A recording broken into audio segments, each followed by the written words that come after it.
Well, good morning, good people and Eagle fans. Mark Holmes here. And as always, I want to say thank you all for watching, commenting, subscribing, and being part of the Jobu Sports Report. Without you guys, as well as you ladies, you know that this literally does not work. Hope you guys are having a great day. I got to say, I get so much hate and people always want to steal my thunder. I don't know why people, if something makes somebody happy, I don't know why people feel the need to try and make them feel bad. You know what I'm saying? I get from Chad, you're really happy about beating a winless Jet team, just like you was happy after beating the winless Giants. The 2 wins y'all have against teams that combined for 1-9, laughing my ass off. And just in case you forgot, y'all bums still only have 2 wins. Don't worry, buddy. We'll show you how to kick Giants' ass and not in a shootout like them. Learned your role, little guy. Use some ass and third in the East. Sorry ass team. Seriously, is that really necessary? Is the hate really that necessary? You know, why try to steal somebody's thunder? But that's okay because it's still early in the season, Chad. And your team has some problems, 49. And don't act like the 49ers have been playing the toughest schedule. So let me see who the 49ers have beat, because I don't really even pay that much attention to you guys because you don't really matter to me. Let me see. Who have you played thus far? Okay. Thus far, let's see the 49ers schedule. Let's see. So you had September 7th, you had the Seahawks. That juggernaut, 17-13. Okay, they're a good team. Oh, the Saints. Oh, they got 1 win, right? Okay. So you beat them 26-21. Okay. And then you got the victory by 1 point over the Cardinals. Oh, okay. But didn't you lose to the Jaguars? The Jaguars. Okay. And you did get the victory over the Rams. I'll give you that one on Thursday Night Football. But that was more of, it should have been a tie. You know, so those jackasses that live in glass houses, maybe you might not want to cast the first stone. But as I look at this gravy schedule that you have with the Falcons, the Texans, the Giants, Panthers, Cardinals, Browns, Titans, Bears, Colts, and Seahawks, it's not like you're playing the defending Super Bowl champions like we did the Eagles. You know what I'm saying? But that's okay. Because here's what I'm going to talk about. I saw this morning, and it actually reminded me of the past, okay? I have been very blessed to have done a few things in my life, okay? A couple things. A couple of them I will say I couldn't be happier that I got to do. One was not only meet Roger Staubach, but to drive him back to his hotel and actually one-on-one have a conversation with my childhood hero. That was literally drop the mic moment. Another one was speaking and interviewing Jimmy Johnson and talking about a former college teammate of mine and how they built the Dallas Cowboys. And when I saw this tweet this morning from Dan Rogers from yesterday, I know we were playing the Jets, and the Jets are a bad team. I'm not trying to say that we're not. But see, we're the kind of team that usually plays down to the competition. See, you know, 49er fans, you're beating the teams you're supposed to beat, which is what you're supposed to do. Congratulations, way to go. But you do that, and hopefully you beat some teams that you're not supposed to, and you win enough games to make the playoffs and see what happens. So to go against the Green Bay Packers, that when we faced them, they were the number 1 defense, scoring defense, and to go toe for toe in overtime and tie, I'm not going to say that's a loss. I'm not going to say it's a loss. It's a tie. You played above and beyond what people thought. And to know that my team has played some of the better, at least originally preseasoned thought of defenses, and has been able to score. The Giants, say what you will about the team, their offensive stuff, but their defensive front's one of the best in football. Say what you want about how bad the Jets are. Their defensive front is a good front. Say what you will about the Eagles. It's a good defense. All these teams have been good defenses, not the Mary Sisters of the Poor's defense that they've been beating up. And my team has been doing this with 4 starting offensive linemen out and two of their top 3 weapons out.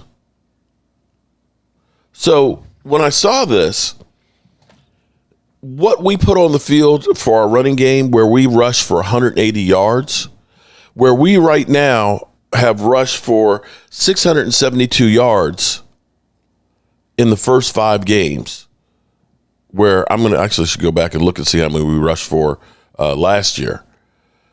And we had out Big Nate as a starting left tackle, 7th rounder. Hakeem, and I can't even pronounce it, 6th round pick. Brock Hoffman, undrafted free agent. TJ Bass, undrafted free agent. And Terrence Steele, undrafted free agent. It reminded me of what Jimmy Johnson said. And here's where you have to understand. I tell you what, let me go to Jimmy Johnson so you can hear it for yourself. You're up, and then James Harris. Jimmy Johnson, let me first say congratulations on getting into the Hall of Fame.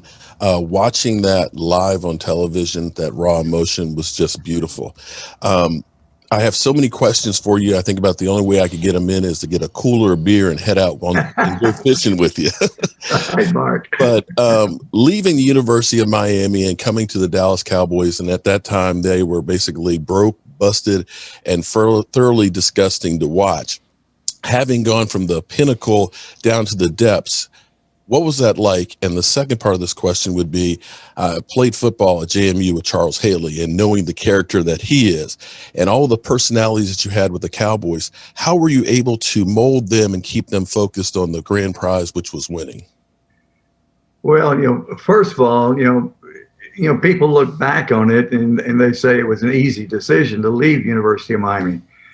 But we had gone through 4 straight seasons where we played a national schedule and been on national television every other week and only lost 2 regular season games. And so we had a powerhouse football team, and I knew it was going to continue that way because we had a great, group of talent. And then going to Dallas, Tom Landry is one of the greatest coaches of all time. Mm-hmm. But they had 3 straight losing seasons. They were at the bottom of the NFL at 3-13 because they just didn't have any talent. And and obviously there were some older players that helped us, in winning our Super Bowls. But a lot of it had to do with, I brought in Tony Wise, my offensive line coach, and he put together what is considered one of the greatest offensive lines in NFL history.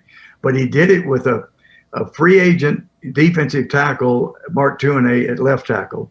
He did it with a left guard where the previous staff said get rid of him because he was too fat, Nate Newton. We took a 3rd round pick, 245-pound offensive guard. I asked Tony, I said, can you convert him to a center? He said, I'll make him into a center. So we moved Stepnoski to center.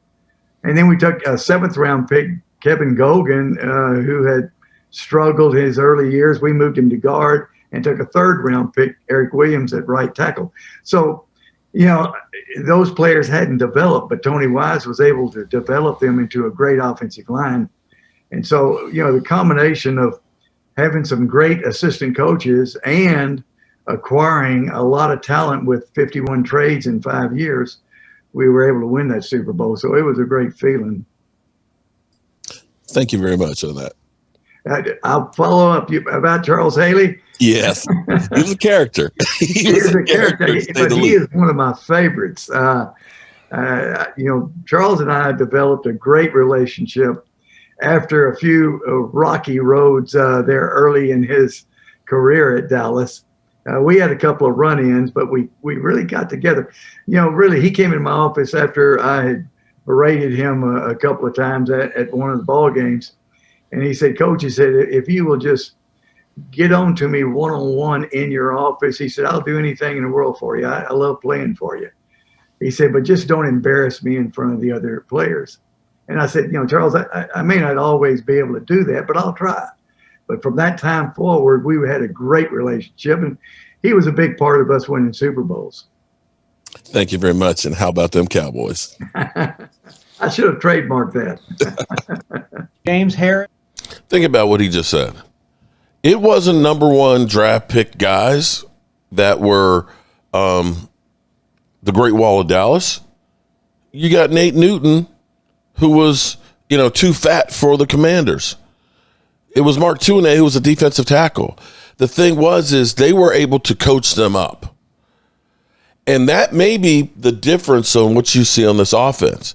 You literally have an offensive line starting yesterday that had very little experience, that literally the highest rated drafted guy was your left guard, a sixth rounder. And they rushed for 180 yards. Now, to put this in perspective, I want you to understand something here, and this is where coaching matters. Caton Adams has got to be our with of course, our head coach with Schottenheimer, has got to get plenty of credit here because we're talking about those guys did not give up a sack. Not a sack. The Cowboys offense has rushed for 672 yards this season.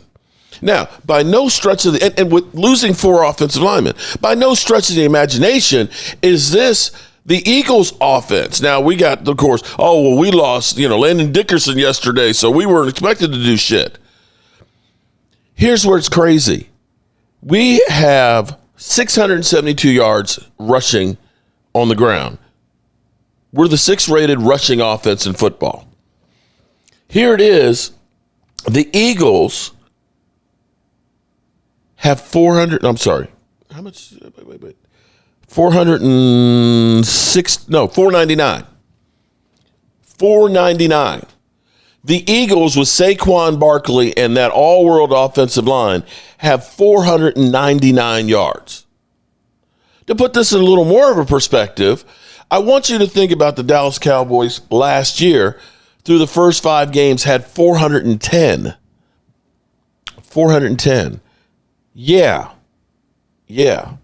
And so what you're seeing here is Jimmy Johnson, depth, making trades, bringing people in and finding the right ones, right players, and having good coaches to coach them up. Now we'll see where the defense goes. We did take a baby stride yesterday. We took a step. And if we add a few pieces to this, we get back Overshown, and we put a lot on Overshown to try and get back. But we still know he's coming back from an ACL, so I don't know where he's going to be. But if you can kind of make some baby steps and get a little bit better on defense, if you can get to be a top 15 and you can keep this offense humming, that these guys right here, all these guys have a starter in front of them except for Terrence Steele. You got depth, guys. You got now experience. And that will help you because you don't have to play these guys every single play of every single game. That by the end of the year, they're worn out. You're going to have some guys that are fresh. If we lose a player, it's not a catastrophic failure like when we've lost Tyron Smith and go to Chaz Green.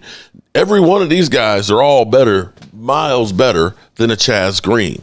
And that's why I'm hopeful. And I'm not going to let any jackass 49er fan, steal my thunder. As always, I appreciate it.